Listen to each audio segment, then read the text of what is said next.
తుడవైన దేవ, కృపగల తండ్రి, ఆశ్చర్యకరుడమైన దేవ, నీ పరిశుద్ధమైనటువంటి శక్తిగల నామముకు ఘనత, మహిమ, ప్రభావములు చెల్లించుకుంటున్నాం నాయన. స్థుతులకు పాత్రుడమైన మా గొప్ప దేవ, మహిమకు పాత్రుడమైన మా గొప్ప దేవ, నీ నామమునకే మహిమ కలుగును గాక. ప్రభు నీకు స్తోత్రములు. ఈ ఉదయకాలాన్ని బట్టి నీకు వందనాలు, స్తోత్రాలు చెల్లించుకుంటున్నాం. ఈ రీతిగా మేమందరం కలిసి ప్రభా నీ నామాన్ని స్తుతించి గణపరిచి మహిమపరచడానికి, మీ వాక్యములు వినటానికి ప్రభా మీరు ఇచ్చినటువంటి యొక్క గొప్ప సమయాన్ని బట్టి నీకు వందనాలు, స్తోత్రాలు చెల్లించుకుంటున్నాం. ఇంతవరకు జరిగినటువంటి కార్యక్రమం అంతట్లో కూడా మీ కృపను అనుగ్రహించిన దేవానికి స్తోత్రములు. నీ నామము మహిమపరచబడినందుకు నీకు వందనములు, స్తోత్రములు చెల్లించుకుంటున్నాం. పరిశుద్ధాత్మ తండ్రి, మిమ్మల్ని ఆహ్వానిస్తూ ఈ సమయాన్ని, ఈ గడియని, నిమిషాన్ని మీ చేతులకు అప్పగిస్తుంటుండగా మీరు నాయకుడు వేయండి, మీరు నడిపించమని ప్రార్థిస్తున్నాను తండ్రి. ప్రత్యేకంగా నాయన నీ వాక్యం వినటానికి మేమందరం కూడి ఉంటుండగా నీ వాక్యము నాయన ప్రభా వాక్య పరిచయం చేయనైనటువంటి సిస్టర్ ఝాన్సీ గారిని మీ చేతులకు అప్పగిస్తున్నాను ప్రభా. నీ కుమార్తె పట్ల నీ కృపను అనుగ్రహించి యేసయ్యాని పరిశుద్ధమైన రక్తంలో నా తండ్రి ఆ బిడ్డను ముద్రించి నా తండ్రి పరిశుద్ధాత్మడ మీ స్వాధీనంలో తీసుకొని ఉదయ కాలమున ఏ వాక్యమును ప్రభా మా అందరికి వినిపించాలని చిత్తమైంటుందో ఆ వాక్యాన్ని ప్రభా నా తండ్రి మా అందరికి వినిపించి నీ నామానికి మాత్రమే మహిమ తెచ్చుకోమని ప్రార్థిస్తున్నాను ప్రభా. కూడి వచ్చిన ప్రతి ఒక్కరిని మీ యొక్క స్వాధీనంలో ఉంచుకొని మా తలంపులు, మా ఆలోచనలు, మా నోటి మాట, మా హృదయ ధ్యానంలో నీ పరిశుద్ధమైన అధికారం కిందకి అప్పగిస్తూ ఆయన ఈ ఉదయ కాలం నీ నామం మాత్రమే మహిమపరచు రీతిలో సమస్తము జరుగులాగా కృపను అనుగ్రహించవలసిందని యేసయ్య పరిశుద్ధమైనటువంటి శక్తి గల నామంలో అడిగి వేడుకొని ప్రార్థిస్తుంటున్నాను పరమ తండ్రి. Amen. Amen, amen, amen. Amen. Hallelujah. Praise the lord. Thank you so much అక్క. అందరికీ వందాలండి. ప్రసిద్ధం గారు ప్లీజ్. Okay Johnson. దేవుని నామంలో ఈ దినమున మన కొరకు పరలోకపు మన్నా సిద్ధపరిచి సహోదరి ఝాన్సీ గారు సిద్ధంగా ఉన్నారండి. సహోదరి గారు మనకు చిరపరిచితులు. అనుదినము కూడా స్పీకర్ ని పరిచయం చేస్తూ ఉంటారు. మరియు అనేక పరిచర్యలలో వాళ్ళు దేవుని సేవలో ఉన్నారు. ఝాన్సీ గారు మరియు వారి ప్రియమైన భర్త జి కోటేశ్వరరావు గారు హైదరాబాద్కు చెందినవారు. బ్రదర్ కోటేశ్వరరావు గారు సీనియర్ అకౌంట్స్ మేనేజర్ గా పనిచేస్తున్నారు. క్యాథలిక్ నేపథ్యం నుండి వచ్చిన ఝాన్సీ గారు 8వ తరగతిలో ఉన్నప్పుడే యేసయ్యను సొంత రక్షకునిగా అంగీకరించారు. అప్పటి నుండి వారు ప్రభువునకు బలమైన సాక్షిగా జీవించుచున్నారు. యూనివర్సిటీ స్టడీస్ తర్వాత ప్రభుని మరింత ప్రభావవంతంగా సేవించుటకు గాను ఝాన్సీ గారు థియాలజీని అభ్యసించారు. ఝాన్సీ మరియు కోటేశ్వరరావు గారులకు 2 అందమైన పిల్లలు, శ్రీనిధి మరియు శ్రీకాంత్. ఝాన్సీ గారిని నేనైతే 3 సార్లు కలిశానండి. నేను గమనించింది ఏంటంటే ఆ బిడ్డ అందరినీ ఏకరీతిగా ప్రేమించగలిగిన లక్షణం కలిగి ఉంది.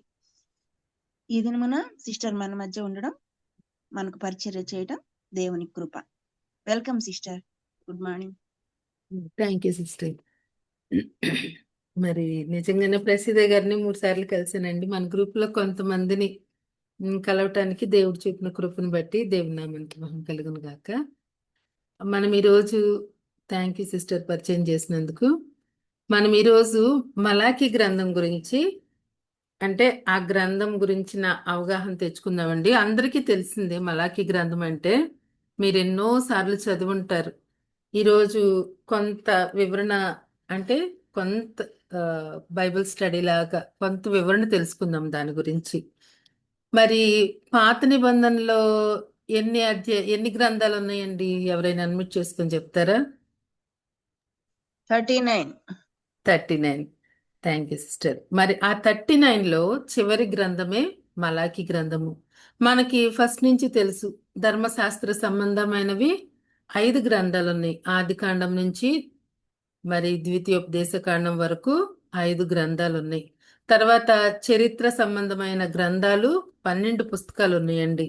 మరి యెహోషువ గ్రంథం నుంచి మనం చూసుకుంటే ఆ 12 పుస్తకాలు చక్కగా దేవుడు, మనం ఎప్పుడు చదువుతూనే ఉంటాం కదా బైబిల్ని, దేవుడు అమర్చి రాశాడా అన్నట్టు ఒకదాని తర్వాత ఒకటి చాలా చక్కగా మనకు వివరించబడి ఉంటుంది. యెహోషువ గ్రంథం నుండి ఎస్తేరు గ్రంథం వరకు మనం చూసుకుంటే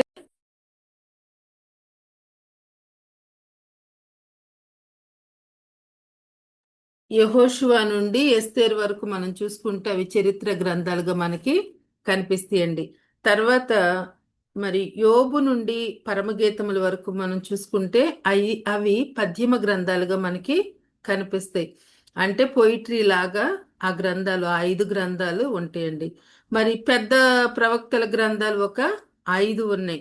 అదేంటంటే యెషయా, ఇర్మియా, విలాప వాక్యాలు, యెహెజ్కేలు, దానియేలు. ఇవి పెద్ద ప్రవక్తల గ్రంథాలు అంటారు. అలాగే చిన్న ప్రవక్తల గ్రంథాలు 12 గ్రంథాలు ఉన్నాయి. 12 పుస్తకాలు హోషియా నుండి మలాకి వరకు. ఈ మలాకి చివరి గ్రంథం అండి పాత నిబంధనలో. ఈ మలాకి గ్రంథం తర్వాత దేవుడు 400 సంవత్సరాలు సైలెంట్ గా ఉన్నాడని మనం ఈ మధ్య కాలంలో ఈ క్రిస్మస్ సీజన్ లో ప్రతి ఒక్కరి ద్వారా ఆ మాట వింటూనే ఉంటాం. అంటే సైలెంట్ గా ఉన్నాడంటే పనేం చేయకుండా ఉన్నాడని కాదండి. ఆయన తన చిత్తాన్ని నెరవేరుస్తూ, తన ఉద్దేశాలను నెరవేరుస్తూనే ఉన్నారు. ఆయన తన పని తాను చేస్తున్నారు. కానీ మాట్లాడటానికి దేవుడు ఎందుకో ఇష్టపడలేదు. ఎందుకు ఇష్టపడలేదో మనకి ఈ మలాకి గ్రంథం చదివితే చక్కగా అర్థమవుద్దండి. దయచేసి మలాకి గ్రంథాన్ని మనం తీసుకొని ఉంచుకుందాము. 785 పేజీ అండి. మరి ప్రతి పుస్తకం యొక్క బ్యాక్గ్రౌండ్ తెలుసుకొని మనం చదువుకున్నాం అనుకోండి, మనకి ఆ పుస్తకంలో అసలు దేవుడు ఏం రాయాలనుకుంటున్నాడో, ఆ గ్రంథకర్త ఏం రాయాలనుకుంటున్నాడో కూడా మనకి చక్కగా క్లారిటీగా అర్థమవుద్దండి. ఆ బుక్ లోని సంగతులు మనకి అర్థమవుద్ది. మనం ఎప్పుడు ఒక బుక్ని చదువుతున్నప్పుడు ఆ బుక్ లో ఉన్న అసలు మెయిన్ అంశాలు ఏంటి, వాటిని బట్టి మనం ఏం అర్థం చేసుకోవాలో మనకి ఆ గ్రంథం చదువుతున్నప్పుడు అర్థమవుద్దండి. ఈ రోజు మనం మలాకి గ్రంథం చదువుతాం. మలాకి గ్రంథ పరిచయంలో మరి మలాకి అనే పేరుకి అర్థం ఏంటో చూద్దాము. రాసిన వాళ్ళంతా ఎవరండి? హెబ్రీలు కదా. మరి ఈ మలాకి అనే హెబ్రీ పేరుకి తెలుగులో అర్థం ఏంటంటే యెహోవా దూత అని అర్థమండి. అట్లాగే ఆ లేకపోతే దేవుని యొక్క సందేశకుడు, దేవుని మాటలు చెప్పేవాడుగా యెహోవా దూతగా మలాకి పిలువబడ్డాడు. మరి ఈ గ్రంథకర్త ఎవరంటే మలాకి గ్రంథము 1వ అధ్యాయము 1వ వచనం చదివితే మనకు అర్థమవుతుంది. దయచేసి ఎవరైనా చదవండి అండి. ఇశ్రాయేలీయులను గూర్చి మలాకి ద్వారా పలుకబడిన యెహోవా వాక్కు. ఇక్కడ చూడండి, మలాకి ద్వారా పలుకుబడిన యెహోవా వాక్కు అంటే రాసింది ఎవరో మనకి క్లియర్ గా అర్థమైపోతుంది. మలాకి గారే గ్రంథాన్ని రాశారు. ఈ గ్రంథం యొక్క మరి కాలం మనం చూస్తే గనక సుమారు 430 సంవత్సరం నుండి క్రీస్తు పూర్వము 400 సంవత్సరం వరకు ఇది సుమారు 30 సంవత్సరాలు మలాకి గ్రంథాన్ని రాశాడండి. మరి ఈ పుస్తకాన్ని ఏ పరిస్థితుల్లో మలాకి రాశాడు అంటే ఈ మలాకి గ్రంథం రాయటానికి ఉన్న బ్యాక్గ్రౌండ్ ఏంటో మనం తెలుసుకుందాం. మనకి ప్రారంభం నుండి దావీదు నుండి సౌలు నుండి మీ అందరికీ తెలుసు కదండి.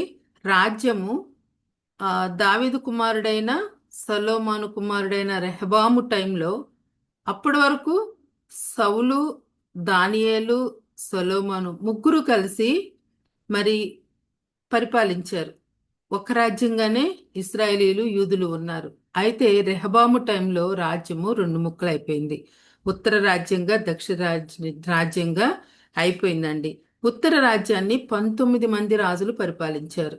అంటే మలాకి గ్రంథం గురించి బ్యాక్గ్రౌండ్ అండి. ఇదంతా ఎందుకు చెప్తున్నారంటే బ్యాక్గ్రౌండ్. 19 మంది రాజులు ఉత్తర రాజ్యాన్ని పరిపాలించారండి. మరి అట్లాగే దక్షిణ రాజ్యాన్ని 20 మంది రాజులు పరిపాలించారు. మరి ఉత్తర రాజ్యము దక్షిణ రాజ్యంగా విడిపోయింది. దేవుని ఉగ్రత ఉత్తర రాజ్యం మీదకి ఫస్ట్ వచ్చిందండి.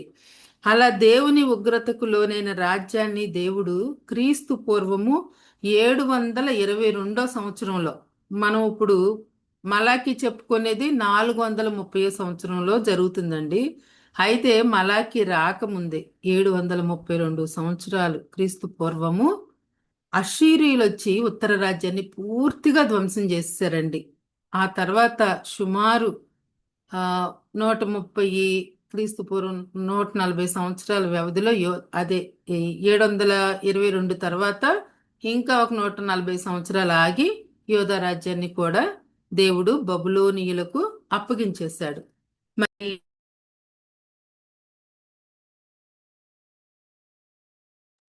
సిస్టర్ మీరు మ్యూట్ లో ఉన్నారు, ఝాన్సీ సిస్టర్. అదే అదే అండి, ఇప్పుడు వరకు వచ్చిందండి చెప్పింది. అశ్షూరీల వరకు అయింది. Okay okay. అశ్షూరీయులను మరి 722 సంవత్సరంలో దేవుడు అశ్షూరు చేతికి ఇశ్రాయేలీయులను అప్పగించాడండి. తర్వాత ఉత్తర రాజ్యం పూర్తిగా పతనం అయిపోయింది. ఆ తర్వాత సుమారు 140 సంవత్సరాల వ్యవధిలో యోధా రాజ్యాన్ని కూడా బబులోను దేశానికి దేవుడే అప్పగించేశాడు. మరి క్రీస్తు పూర్వం 586లో ఏమైందంటే నెబుకద్నేజరు తన సైన్యంతో చిట్ట చివరిగా మరి యెరూషలేము దేవాలయాన్ని పడగొట్టాడండి. ప్రాకారాలు పడగొట్టేశాడు. అనేక మంది యూదులను చెరలోకి తీసుకుని వెళ్ళిపోయాడు. ముందుగానే ఇర్మియా ఆల్రెడీ తన గ్రంథంలో ప్రవచించాడు, 70 సంవత్సరాల పాటు మీరు బబులోను మరికి చెరలోనికి వెళ్ళిపోతారు, అక్కడ దాసులుగా ఉంటారు అని ఇర్మియా ప్రవచించాడు. ఆ ప్రవచన ప్రకారము 70 సంవత్సరాలు బబులోనులో యూదులైన వారు దాసులుగా బానిసలుగా ఉన్నారండి. మరి క్రీస్తు పూర్వం 539లో ఏమైందంటే పారసీక దేశపు రాజైన కోరెష్ ఏం చేశాడంటే ఈ బబులోను మీద దాడి చేసి బబులోనును జయించి పారసీక రాజ్యంలో తన జెండా ఎగరవేశాడు. అప్పటి వరకు బబులోనే నంబర్ 1గా ఉంది. ఈ బబులోన్ ఏం చేసింది, యెరూషలేము దేవాలయాన్ని పూర్తిగా ధ్వంసం చేసేసి మరి అక్కడున్న విలువైన వస్తువులు, దేవాలయంలో ఉన్న వస్తువులన్నీ వాళ్ళు తెచ్చేశారు. ఈ బబులోనుని పారసీక రాజ్యపు కోరేష్ ఏం చేశాడంటే జయించేసి వాళ్ళ జెండాను స్థాపించేశాడండి. ఇప్పుడు రాజ్యము ఎవరిదైందంటే పారసీక దేశానిది అయింది. రెండవ అతిపెద్ద సామ్రాజ్యంగా మాదియా పారసీక రాజ్యం ఎదిగిందండి ఆ టైంలో. ఇప్పుడు ప్రస్తుతం రూలింగ్లోకి రాజైన కోరేషు, సైరస్ అంటాం కదా, ఆయన వచ్చారు. క్రీస్తు పూర్వము 538లో ఆయన అక్కడ రాజ్యంలోనికి వచ్చారండి. మరి 39లో అధికారానికి అంటే రాజ్యము కోరేషుకి 38లో వచ్చింది. 39లో ఆయన తన రాజ్య అధికారంలోకి వచ్చాడు. మరి వచ్చిన తర్వాత 38వ సంవత్సరంలో ఆయన ఏం చేశాడంటే ప్రకటన చేశాడండి. ఏంటి ఆ ప్రకటన అంటే, యూదులైన వాళ్ళందరూ కూడా మీ దేశాలకు, ఇప్పుడు వాళ్ళు బానిసలకు వచ్చారు కదా, ఈయన చెప్తున్నాడు. ఈయన వచ్చిన తర్వాత ఆ బబులోన్ రాజు అయిపోయాడు. ఇప్పుడు మాదియా పారసీక దేశపు రాజైన కోరెష్ వచ్చాడు. కోరెష్ వచ్చిన తర్వాత ఏం చెప్తున్నాడంటే, మీరు యూదులైన మీరు మీ దేశాలకు, మీ ప్రాంతాలకు తిరిగి వెళ్ళిపోండి. వెళ్ళి మీ యెరూషలేము దేవాలయము పడిపోయింది కదా, ఆ పడిపోయిన దేవాలయాన్ని నెబుకద్నెజరు పడేశాడు కదా, ఆ దేవాలయాన్ని తిరిగి మళ్ళా మీరు కట్టుకోండి. అంతేకాదు ఆ దేవాలయాన్ని పడగొట్టి పరిశుద్ధ స్థలంలో ఉన్న ఆ పవిత్రమైన ఆ ఉపకరణాలు అవన్నీ కూడా ఆయన తెచ్చేశాడు కదా, వాటన్నిటిని నేను మీకు తిరిగి ఇచ్చేస్తాను. వాటిని మీరు తీసుకొని వెళ్ళిపోండి. అంతేకాదు మీరు దేవాలయాన్ని కట్టుకోవటానికి కావలసిన సహాయాన్ని కూడా, ధన సహాయాన్ని నేను మీకు కొంత ఇస్తాను అని చెప్పారండి. మీరు నిరభ్యంతరంగా ఆ డబ్బును తీసుకెళ్ళొచ్చు, ఆ ఉపకరణాలను మీరు తీసుకెళ్ళొచ్చు అని చెప్పి ఆయన ఏం చేశాడంటే, మీకు నాయకుడిగా మీ యూదులలో నుండే మరి వచ్చిన షయల్తీయేలు కుమారుడైన జెరుబ్బాబేలును మరి మీ మీద గవర్నర్గా నేను నియమిస్తున్నాను. ఆ జెరుబ్బాబేలు నాయకత్వంలో మీరు వెళ్ళండి అని చెప్పాడండి కోరేషు. అయితే సుమారు 50,000 మంది ఆయనతో పాటు యెరూషలేము వెళ్ళారండి. అందరూ వెళ్ళారంటే వెళ్ళలేదండి. ఎందుకంటే అప్పటికే వాళ్ళు బబులోను వచ్చేసి 70 సంవత్సరాలు అయిపోయింది. చాలా మంది సెటిల్ అయిపోతారు కదండి. ఎంత కాల వ్యవధి అంటే ఇంకేం వస్తాంలే, అక్కడ ఏముందిలే, అక్కడ అంతా యెరూషలేము ఖాళీ బూడిదైపోయింది, మీరు కడతారా, మీరు వెళ్ళి కట్టండి, తర్వాత మేము వస్తామో లేదో తర్వాత చూసుకుందాము, ముందు మీరైతే వెళ్ళండి అని చెప్పి మిగిలిన యూదులే వాళ్ళు ఏం చేశారంటే కొంత డబ్బు వాళ్ళు కూడా డొనేట్ చేసి వెళ్ళే ఆ గుంపులకి ఇచ్చారండి. ఆ గుంపుకి నాయకత్వం వహించింది యెహోషువ, మరి జెరుబ్బాబెలు గవర్నర్గా ఉన్నారు. వీళ్ళిద్దరూ నాయకత్వంలో సుమారు 50,000 మంది వెళ్ళారండి. రాజు సహకారంతో కోరెషు చక్కగా సహకరించాడు. ఆ బబులోను రాజు మరి తెచ్చిన ఉపకరణాలు కూడా వాళ్ళతో ఇచ్చి పంపించేశాడు కోరెషు. మరి రాజు ఇచ్చిన కానుకలు, ప్రజలు ఇచ్చిన కానుకలు అన్నీ తీసుకొని 50,000 మందితో జెరుబ్బాబెల్, యెహోషువ మరి యెరూషలేము, ఆ ప్రజలంతా కలిసి యెరూషలేము వచ్చేసారండి. మరి క్రీస్తు పూర్వము 538 సంవత్సరంలో ప్రకటన చేశాడు. అయితే 37 సంవత్సరంలో ఈ ప్రజలంతా యెరూషలేము చేరుకున్నారండి. మరి 38లో చేరుకున్నారు. 36 సంవత్సరంలో ఏం చేశారంటే పడిపోయిన ఆ యెరూషలేము మందిరాన్ని తిరిగి పునర్నిర్మించడానికి వాళ్ళు కంకణం కట్టుకున్నారు, పునాది వేశారండి. అయితే పునాది వేసిన తర్వాత నిన్న బాబీ అన్న కూడా చెప్పారు కదా, 1-2 సంవత్సరాలు వాళ్ళు ఆ పనులు చేసి తర్వాత మర్చిపోయారు. ఇంకా ఆ 2 సంవత్సరాలు పునాది వేసి ఆ మందిర పనులు చక్కగా చేశారండి.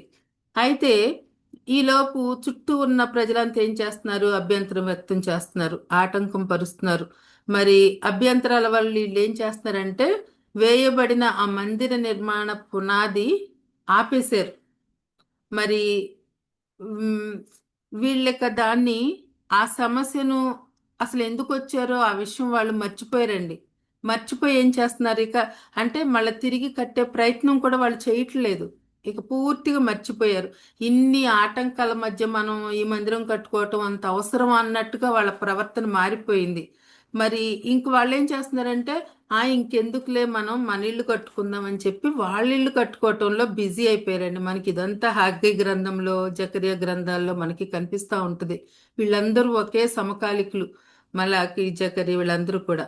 అయితే ఈ 2 సంవత్సరాలు కట్టి ఆపేసిన ఆ మందిరము నిర్మాణము సుమారు 12 సంవత్సరాల వరకు వాళ్ళు దాని జోలికే వెళ్ళలేదండి. 12 సంవత్సరాల గ్యాప్ వచ్చేసేసింది. అంటే మందిరం జోలికి వాళ్ళు వెళ్ళలేదు. ఎప్పుడైతే వీరిద్దరూ మరి అక్కడున్న జెరుబ్బాబెలు కావచ్చు, యెహోషువను కావచ్చు, ఇక ప్రజలందరినీ లేపటం స్టార్ట్ చేశారంటే ఎవరిద్దరంటే హగ్గయిని దేవుడు లేపాడు, జకర్యాని లేపారు. వాళ్ళిద్దరూ వచ్చి వీళ్ళ దగ్గరికి వచ్చి ఆ 12 సంవత్సరాల కాల వ్యవధిలో వాళ్ళు చేసిన నిర్లక్ష్యాన్ని ఎత్తి చూపుతూ మళ్ళా ప్రజలలో నూతన ఉత్సాహాన్ని వాళ్ళు నింపటం స్టార్ట్ చేశారండి. హగ్గయి, జకర్యా మరి వాళ్లకు ధైర్యం చెప్తున్నారు, వచ్చి వారిని ప్రోత్సహిస్తున్నారు. ఎందుకంటే చుట్టుపట్ల ఉన్న వాళ్ళందరూ ఎగతాళి చేస్తున్నారు. మనకు తెలుసు కదా నెహెమ్యా గ్రంథంలో, అదిగో వీళ్ళు కడుతున్నారు, ఈ గోడ ఒక నక్క దూకితే ఆ గోడ పడిపోద్ది, ఎంతో ఎగతాళి చేశారు. మనకి 123 కీర్తనలో కూడా ఉంటది కదా, ప్రభువా మేము, దావీదు అంటాడు, ప్రభా మేము అధిక తిరస్కారం పాలయ్యాము, అహంకారుల నిందయు గర్విష్ఠుల తిరస్కారము మా మీదకు అధికంగా వచ్చిందయ్యా అంటారు. అంటే ఈ మందిర నిర్మాణం టైంలో వాళ్ళు ఎన్నో సమస్యలు ఎదుర్కొన్నారండి చుట్టుపట్ల ఉన్న ప్రజల దగ్గర. మనకి నెహెమ్యా గ్రంథంలో సన్బలటు, టోబియా అని వాళ్ళు కనిపిస్తారు. ఇంకా శత్రు రాజులు, వాళ్ళ సైన్యము యూదుల్ని ఎంతగానో హింస పెట్టింది మందిర నిర్మాణం జరుగుతుంటే. నెహెమ్యా అంటాడు, నేను ఆయన ఏం చేస్తున్నాడు, ఒక చేత్తో ఖడ్గం పట్టుకొని ఒక చేత్తో పనిచేశారంట సేవకులు. చుట్టుపట్లనున్న జనాలందరూ వాళ్ళని అంతగా ఇబ్బంది పెట్టారు. అన్ని శ్రమల్లో వాళ్ళు మందిరం కట్టుకుంటా ఉన్నారు. ఆ శ్రమల్ని తట్టుకోలేక వాళ్ళు ఆపేసి ఆ 12 సంవత్సరాలు గ్యాప్ తీసుకున్నప్పుడు దేవుడు జకర్యాను, హగ్గయిను లేపి వాళ్ళని బలపరుస్తున్నాడండి. మరి వారిని ప్రోత్సహించిన విధానాన్ని బట్టి వీళ్ళు ఏం చేశారంటే మళ్ళా తిరిగి పునాదితో ఆగిపోయిన ఆ మందిర నిర్మాణాన్ని ప్రారంభించారండి. మరి దర్యావేషు మరి సహకరించాడు వాళ్ళకి. 4 సంవత్సరాల్లో మళ్ళా తిరిగి ఆ మందిరాన్ని వాళ్ళు నిలవబెట్టారు. ఇప్పుడు 516 సంవత్సరం ఆ టైంలో ఆ మందిరం పూర్తయిపోయింది. అయితే పూర్తి అవటం అయితే పూర్తయింది, కానీ అక్కడ ఆరాధన కార్యక్రమాలు అన్నవి ఏమీ జరగట్లేదు. ఆల్రెడీ మరి దావీదు ఎన్నో వేల మందిని అక్కడ ఆరాధనకు ధర్మశాస్త్ర టైంలో వాళ్ళని సెట్ చేస్తాడండి. అంటే ప్రధాన గాయకులుగా కొన్ని వేల మందిని, యాజకులుగా కొంతమందిని, చాలా మందిని అట్లా డైలీ షిఫ్ట్ డ్యూటీ లాగా చక్కగా స్థిరపరుస్తాడు దావీదు ఒక నిబంధన తీసుకొచ్చి. అయితే అవన్నీ జరగాల్సిన కార్యక్రమాలు ఏమీ ఆ టైంలో ఇంకా జరగట్లేదు. మందిరం అయితే కట్టారు కానీ ఏమీ జరగట్లేదు. మళ్ళా దేవుడు ఏం చేశాడంటే బబులో నుండి మరొక వ్యక్తిని మరి ప్రేరేపించి తీసుకొస్తాడండి. ఆ వ్యక్తి ఎవరంటే ఎజ్రా. మరి ఎజ్రా గారు ఏం చేశారంటే వచ్చి మందిర నిర్మాణం అయితే జరిగింది, కానీ దేవునికి జరగాల్సిన ఆరాధనలు, ఆ యొక్క బలులు ఏమీ జరగట్లేదు. అప్పుడు ఎజ్రా వచ్చి వీళ్ళని ఆధ్యాత్మికంగా కట్టడం స్టార్ట్ చేశాడండి. మరి జెరుబ్బాబేలు ఆ, జెరుబ్బాబేలు వచ్చి మందిరాన్ని కడితే ఆ, ఈ ఎజ్రా వచ్చి ఆధ్యాత్మికంగా ఆలయాలు కట్టడం స్టార్ట్ చేశాడు మనుషుల్లో. ఆత్మతో మరి వాళ్ళు ఆరాధించాలని చక్కగా వాళ్ళని ఎంతగానో ఎంకరేజ్ చేస్తూ ప్రేరేపిస్తూ వాళ్ళని ఎంత చక్కగా నడిపించాడండి. మనకి ఎజ్రా గ్రంథం మనకు చదివితే ఈ విషయాలు కూడా చక్కగా అర్థమవుతాయి. అంటే మరి ఎజ్రా గ్రంథం ఫస్ట్ 5 అధ్యాయాలు గనుక మనం చదివితే దానిలో 5 చాప్టర్స్ లో జెరుబ్బాబెల్ గురించి ఎక్కువ కనిపిస్తుందండి మనకి. మరి 6వ అధ్యాయం నుండి 10వ అధ్యాయం వరకు కనుక మనం చదివితే ఎజ్రా చరిత్ర మనకి అక్కడ కనిపిస్తుంది. మరి ఎజ్రా 2వ గుంపుకు నాయకుడుగా వచ్చాడు. ఆయనతో పాటు సుమారు 2000 మంది వచ్చారండి. మరి ఇక ఆ తర్వాత 3వ గుంపు కూడా బయలుదేరింది. అది నెహెమియా గారి కాలం. ఎంతో గ్యాప్ లేదండి వాళ్ళకి వీళ్ళకి, సుమారు 12 సంవత్సరాల గ్యాప్ లో మరి ఎజ్రా వచ్చిన తర్వాత నెహెమియా గారు వచ్చారు. నెహెమియా గారు ఎక్కడి నుంచి వచ్చారో మనందరికీ తెలుసు. ఆయన ఒక గవర్నమెంట్ సర్వెంట్. ఆయన శోషణ కోటలో ఉన్నాడు. మరి ఆ శోషణ కోట నుండి ఆయన బయలుదేరాడు. ఆయన ఎందుకు వచ్చాడు అంటే యెరూషలేం దేవాలయం కట్టబడింది, కానీ చుట్టూ ఉన్న ప్రహరీ గోడ కట్టబడలేదు. గోడలు, ఆ వాల్ కన్స్ట్రక్షన్ చేయటానికి నెహెమియా గారు బయలుదేరి వచ్చారు. ఇప్పుడు ముగ్గురు వచ్చారండి. ఎవరు ముగ్గురు వచ్చారు? ముగ్గురు కూడా నాయకులుగా వచ్చారు. ముగ్గురు కూడా 3 పనుల మీద వచ్చినట్లుగా మనకి చరిత్రలో మనం చూస్తున్నాము. ఫస్ట్ వచ్చిన జెరుబ్బాబెలు మందిరాన్ని కట్టాడు. సెకండ్ వచ్చిన ఎజ్రా ప్రజలను దేవుని వైపు త్రిప్పాడండి. ఆయన వాళ్ళ హృదయాలను ఆత్మీయంగా కట్టాడు. మూడోసారి వచ్చిన నెహెమియా ఏం చేశాడు? గోడలు కట్టడానికి ప్రయాసపడినట్లు మనకి తెలుస్తుంది. అంటే ఎవరి సామర్థ్యం కొలది వాళ్ళు తమ పనిలో దేవుడిచ్చిన పనిని వాళ్ళు చాలా నమ్మకంగా చేశారండి. మనం కూడా దేవుడు మనకు కూడా చాలా టాలెంట్స్ ఇస్తాడు, కృపా వరాలు ఇచ్చాడు. వాటిని మనం చక్కగా సద్వినియోగం చేసుకోవాలనేది వీళ్ళ ద్వారా మనం నేర్చుకోవచ్చు. అంటే ఇంతమందిలో దేవుడు ఈ ముగ్గురిని సెలెక్ట్ చేసుకొని ఒక లీడర్షిప్ అనేది వాళ్ళకి ఇచ్చి నడిపించినప్పుడు వాళ్ళు తమకిచ్చిన బాధ్యతను ఖచ్చితంగా నెరవేర్చారండి. ఒకసారి యేసు ప్రభు చెప్తారు కదా, ఒక వ్యక్తి దేశాంతరం పోతూ మరి తన సేవకుని పిలిచి ఏం చేశాడు? ఒక ఆయనకి 5 ఇచ్చాడు తలాంతులు, ఒక అతనికి 2 ఇచ్చాడు, ఒక అతనికి 1 ఇచ్చాడు. మళ్ళీ తిరిగి వచ్చాడు. తిరిగి వచ్చినప్పుడు ఏమన్నాడు? నీకెన్ని ఇచ్చానంటే నాకు 5 ఇచ్చావయ్యా. అంటే ఏం చేసావంటే మళ్ళా ఇంకా 5 సంపాదించానని చెప్పాడు. బలా నమ్మకమైన మంచి దాసుడు అని చెప్పి చాలా మెచ్చుకున్నాడు. అవి నువ్వే ఉంచుకో అని చెప్పాడు. రెండో వ్యక్తిని అడిగాడు కదా, నీకెన్ని ఇచ్చా అంటే 2 ఇచ్చావు. ఏం చేసావంటే ఇంకా 2 సంపాదించాను అన్నాడు. ఆయన కూడా బలా నమ్మకమైన మంచి దాసుడు అన్నాడు. మూడో వ్యక్తి ఏం చేశాడండి? నీకెన్ని ఇచ్చానంటే 1 ఇచ్చావు. ఏం చేసావంటే పాతి పెట్టేశాడండి. దాన్ని పాతి పెట్టేశాడు, సమాధి చేసేసాడు. మరి తన్నేం చేశాడు? చీకటి గదిలో వెలుపలకు తీసుకెళ్లి చీకటి గదిలో పడేసేయండి అన్నాడు. అంటే మనకి ఏది ఇచ్చినా, దేవుడు ఏ తలాంత్ ఇచ్చినా దాన్ని మనం వాడుకోవటం నేర్చుకోవాలండి. అంటే ఈ పాటలు పాడే తలాంత్ ఉందా? పాటలు పాడాలి. వాక్యం చెప్పే తలాంత్ ఉందా? వాక్యం చెప్పాలి.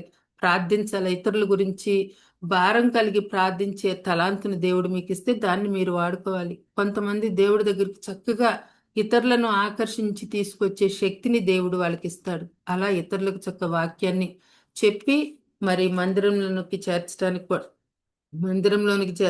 కూడా మరి ఆ తలాంతుని వాళ్ళు ఎవరికి ఇచ్చిన తలాంతులో వాళ్ళు వాడుకోవాలి.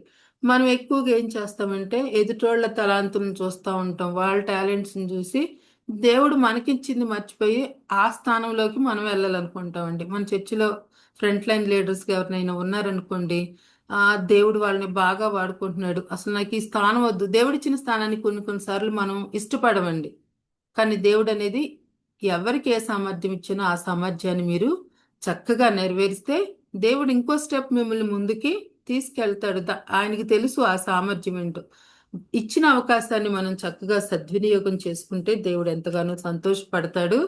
మరి ఆ సమాధి చేసిన వాళ్ళలాగా మనం ఉండకూడదండి. దాచిపెట్టే దేవుని కోసం మనం వాడాలి. మనం ఏం చేస్తున్నాం దేవుని కోసం, ఏమి చెయ్యము అని మాత్రం మనం అనొద్దండి. ఎందుకంటే జెరుబ్బాబేలు, ఎజ్రా, నెహెమ్యా దేవుడు వారికి ఇచ్చిన తలాంతుల్ని చక్కగా సద్వినియోగం చేసి ప్రజలను ఎంకరేజ్ చేస్తూ మరి దేవుని రాజ్యాన్ని కడుతున్నారు, మందిరాన్ని కడుతున్నారు, ప్రజలను కూడా చక్కగా కట్టడానికి వాడుకుంటున్నారండి. మరి వీరు బబులో నుండి యెరూషలేముకు వచ్చిన సుమారు 100 సంవత్సరాల తర్వాత మరి ఎప్పుడు వచ్చారని చెప్పుకున్నామండి. మరి 538లో ప్రకటన జరిగింది. 36లో వీళ్ళు యెరూషలేము వచ్చారు.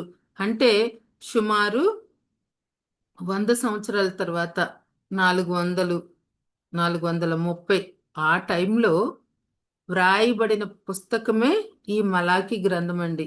వీళ్ళందరూ యెరూషలేము వచ్చేసారు కదా, వచ్చిన తర్వాత 100 సంవత్సరాల తర్వాత ఈ గ్రంథము రాయబడి ఉంది. మరి నెహెమ్యా, ఎజ్రా తర్వాత వాళ్ళు వచ్చిన తర్వాత ప్రజలు ఎలా ఉన్నారంటే ధర్మశాస్త్రానికి విరోధంగానే నడుచుకుంటూ ఉన్నారండి. నిజంగా మనం ఇశ్రాయేలుని కూడా చూసాం కదా, వెంటనే మర్చిపోయేవాళ్ళంట. దేవుడు ఎర్ర సముద్రంలో నుంచి తీసుకెళ్లేవాడు, వెంటనే మర్చిపోయారు. దాటేవాళ్ళు, మర్చిపోయేవాళ్ళు. మరి మనం కూడా అట్లాగే అనిపిస్తుంది కదండి కొన్నిసార్లు. దేవుడు ఏం చేసినా సరే వెంటనే మర్చిపోయే స్వభావం మనుషులది. మనం అలా ఉండకూడదు. ఈ ప్రజలు వాళ్ళు వచ్చి ఎన్ని హెచ్చరికలు చేసి ఎంతో జాగ్రత్తలు చెప్పి మీరు అలా ఉండొద్దు, ఇలా ఉండొద్దు అని చెప్పినా సరే ఎలా ఉండొద్దని దేవుడు చెప్పాడో అలాగే ఉన్నారండి ఇశ్రాయేలీలు. మరి మనం ఎజ్రా గ్రంథము 6వ అధ్యాయం నుంచి 10వ అధ్యాయం వరకు, అంటే ఎజ్రా చరిత్ర ఉంటుంది. దాంట్లో ఎజ్రా, జకరియా, నెహెమ్యా, హగ్గయ్య ఈ గ్రంథాలు మనం అన్ని చూస్తుంటే ఇశ్రాయేలీలు చేసిన తిరుగుబాట్లే మనకు కనిపిస్తాయండి. అంటే వీళ్ళందరూ ఒకే టైంలో ప్రవచించిన ప్రవక్తలు, వీళ్ళ రచనా శైలి కూడా ఒకే విధంగా ఉంటుంది. వాళ్ళు చేసిన పొరపాట్లు అవన్నీ ఎత్తి చూపుతూ మరి ప్రవచనాలు చెప్తూ ఉండేవారు. మరి చరిత్ర పుస్తకాల్లో చూసుకుంటే లాస్ట్ది మనం మలాకి గ్రంథం అని ఇందాకే చెప్పుకున్నాము. మరి ప్రవక్తల పుస్తకాల్లో కూడా ఇది లాస్ట్దండి. ఈ మలాకి వీళ్ళందరూ కూడా ఒకే టైంలో ప్రవచించారు. ఒకసారి మనం ఎజ్రా, నెహెమ్యా పరిస్థితులను చూసి మళ్ళా మలాకికి వద్దామండి. ఎజ్రా గ్రంథము 9వ అధ్యాయము 1వ వచనము దయచేసి ఎవరైనా చదవనండి. ఎజ్రా గ్రంథము 9వ అధ్యాయము 1వ వచనం.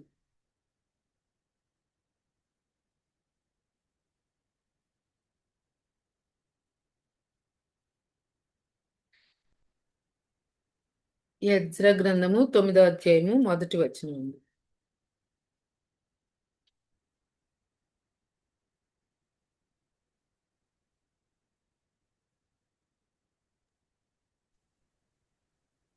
ఈ సంగతులు సమాప్తమైన తరువాత పెద్దలు నా యొద్దకు వచ్చి ఇశ్రాయేలీయులను, యాజకులను, లేవీయులను, కనానీయులు, హిత్తీయులు, పెరిజ్జీయులు, యెబూసీయులు, అమోనీయులు, మోయాబీయులు, ఐగుప్తీయులు, అమోరీయులు అను దేశపు జనములలో నుండి తమ్మును తాము వేరుపరచుకొనక వారు చేయు అసహ్యమైన కార్యములను తామే చేయుచు వారి కుమార్తెలను పెండ్లి చేసుకొనుచు తమ కుమారులకును తీసుకొనుచు పరిశుద్ధ సంతతిగా ఉండవలసిన తాము ఆ దేశపు జనులతో కలిసికొన్న వారైరి.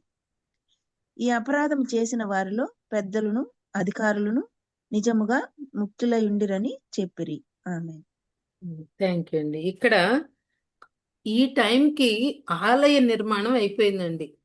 ఆలయ నిర్మాణం అయిపోయిన తర్వాత అన్యజనులు చేస్తున్న కార్యాలను యాజకులుగా తామే చేస్తున్నారంటండి. ఎంత దారుణమో చేస్తున్నారు కదండి. అప్పటికి వాళ్ళు అక్కడి నుంచి బానిసలుగా ఉన్నారు, తిరిగి వచ్చారు. వాళ్ళు ఎంతో కృతజ్ఞతతో ఉండాలి, దేవుణ్ణి ఆరాధించాలి. కానీ వీళ్ళ పరిస్థితి ఎలా ఉందంటే యాజకులు ఏం చేస్తున్నారంటే చుట్టుపక్కల ఉన్న అన్యజనులు ఏ కార్యాలు అయితే చేస్తున్నారో అవే చేస్తున్నారండి. అపవిత్రంగా ఉంటున్నారు, అన్యజనులాగా ప్రవర్తిస్తున్నారు. అసలు యాజకులు అంటే ఎవరండి? దేవుని మందిరంలో ఉండి సేవ చేసేవారు. దేవునికి ప్రజలకు మధ్య సమాధానకర్తలుగా ఉన్న యాజకులే మరి అన్యజనులు మరి ఏ క్రియలైతే చూసి దేవుడు వారిని వెళ్ళగొట్టాడో ఆ క్రియలే ఈ యాజకులు చేస్తున్నారండి. చాలా దారుణం కదండి. మరి ఎంతో దారుణానికి యాజకులు లొంగిపోయారో ఇక్కడ మనకి కనిపిస్తుంది. మరి అంటే అన్యజనులను పెళ్లి చేసుకోవటం, వాళ్ళ పిల్లలకు వీళ్ళనివ్వటం, వీళ్ళ పిల్లలకు వాళ్ళనివ్వటం, దేవుడు ఏ నిబంధనలు అయితే పెట్టాడో వాటన్నిటినీ ఈ యాజకులే తృణీకరిస్తున్నారండి. మనం ఈ మలాకి గ్రంథంలో 4 చాప్టర్స్ ఉన్నాయి, ఇవి మీ అందరికీ తెలుసు. ఈ 4 చాప్టర్స్ లో కూడా మొదటి 2 చాప్టర్స్ కేవలము యాజకుల గురించే దేవుడు రాశాడండి. యాజకులు చేసిన తప్పులు, మరి యాజకులకి దేవుడు వార్నింగ్ ఇవ్వటం మనకి అక్కడ ఆ 2 అధ్యాయాల్లో మనకి కనిపిస్తాయండి. మరి ఎజ్రా గ్రంథం ఇప్పుడు చదివిన దాంట్లో యాజకులు ఏం చేస్తున్నారు, తామే చేస్తూ ఏం చేస్తున్నారంటే వారి కుమార్తెలకు అన్యజనుల వారి కుమారులకు అన్యజనుల కుమార్తెలను ఇస్తున్నారండి. మరి యాజకుల కుమారులు అన్యులను చేసుకుంటున్నారు.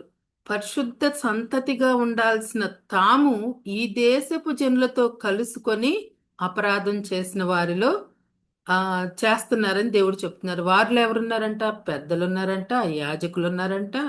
అంటే ఈ యెరూషలేం దేవాలయంలో ఉన్న ముఖ్యులు, ప్రధానులు, యాజకులు, అంటే ఈ లీడర్సే తప్పు చేస్తా ఉంటుంటే కింద వాళ్ళు మరి వాళ్ళని రోల్ మోడల్ గా తీసుకొని నడిచే వాళ్ళు ఇంకెంతో చేస్తారు కదండి. అంటే ఆదర్శంగా ఉండాల్సిన ఈ యాజకులే ప్రజల్ని తప్పుద్రోవ పట్టిస్తున్నారండి. మరి ప్రారంభంలో ఇశ్రాయేలీలు, యాజకులు, లేవీయులు అని చెబుతూ కిందకు వచ్చేసరికి అధికారులు, ముఖ్యులు, యూదులలో ఇంతగా పాడైపోయారండి. పరిస్థితులు చేయి దాటిపోతున్నాయి. మరి ఇంకా అర్థం కావాలంటే ఎజ్రా గ్రంథము 10వ అధ్యాయం 10వ వచనంలో ఒక మాట ఉంటుందండి. 10:10లో అప్పుడు యాజకుడైన ఎజ్రా లేచి వారితో ఇట్లనెను, మీరు ఆజ్ఞను మీరి అన్య స్త్రీలను పెండ్లి చేసుకొని ఇశ్రాయేలీయుల అపరాధమును ఎక్కువ చేసితిరి. 18 కాబట్టి ఇప్పుడు చదవండి. 18 యాజకుల వంశంలో అన్య స్త్రీలను పెండ్లి చేసుకొని ఉన్నట్లు కనబడిన వారు ఎవరనగా యోజాదాకు కుమారుడైన యేషూవ వంశములోను అతని సహోదరులలోను మైసేయాయు, ఎలియెజరును, యారీబును, గెదల్యాయును. ఇక్కడ చూడండి. అంటే మాదిరిగా మార్గదర్శకుల్లాగా ఉండాల్సిన యాజక వంశమే మార్గం తప్పి ప్రవర్తిస్తున్నారండి. ఇక ప్రజలు ఎలా ఉంటారండి? ప్రజలు ఎంతో విచ్చలవిడి జీవితానికి అలవాటు పడిపోయారు. అసలు మనకి ఆ కనాను యాత్రలో మనం చూసుకుంటే ఐగుప్తు నుండి వాళ్ళు వచ్చినప్పుడు ఎక్కడ ఛాన్స్ దొరికితే అక్కడ తప్పు చేయటానికే ఎక్కువ వాళ్ళు ఇష్టపడ్డారు ఇశ్రాయేలీలు. దేవుణ్ణి వెంటనే మర్చిపోయే వాళ్ళు, ఆయన చేసిన కార్యాలను. అవకాశం వచ్చినప్పుడల్లా వాళ్ళు పాపం చేస్తూనే దేవునికి కోపం తెప్పిస్తూనే ఉన్నారు. ఇక్కడ యాజకుల్ని చక్కగా మళ్ళా నెహెమ్యా, ఎజ్రా, జెరుబ్బాబేలు, యెహోషువ వీళ్ళందరూ చక్కగా సెట్ చేసి మందిరంలో చక్కగా ఆరాధనలు చేయండి అని చెప్తే వీళ్ళేం చేస్తున్నారంటే మళ్ళా మార్గం తప్పేశారండి. మార్గం తప్పి యాజకులైన వారే యెరూషలేంలో సేవ చేయకోకుండా అన్యుల్లాగా వాళ్ళు ప్రవర్తించటం. ఇప్పుడు చదివారు కదా ప్రసీద గారు, అపరాధాన్ని ఇంకెక్కువ చేశారంట. అంటే వాళ్ళు చేస్తున్న తప్పుల్ని వాళ్ళు కనీసం ఇంగిత జ్ఞానం అన్నా లేకుండా, విచక్షణ లేకుండా వాళ్ళు పాపాలు చేస్తూనే వస్తున్నారు. ఈ మామూలుగా విశ్వాసులు చేస్తే వేరు, సేవకులు చేస్తే వేరని కాదు కదండి నా లెక్క. ఆదర్శంగా ఉండవలసిన వాళ్ళే అలా తప్పు చేస్తూ ఉంటుంటే అన్య స్త్రీలను పెళ్లి చేసుకుంటా మరి వాళ్ళకి ఇచ్చుకుంటా వియ్యం పొందుతా ఉంటే దేవునికి ఎంతో కోపం వస్తుంది. వాళ్ళ అపరాధాన్ని ఇంకా పెంచేస్తున్నారంటండి.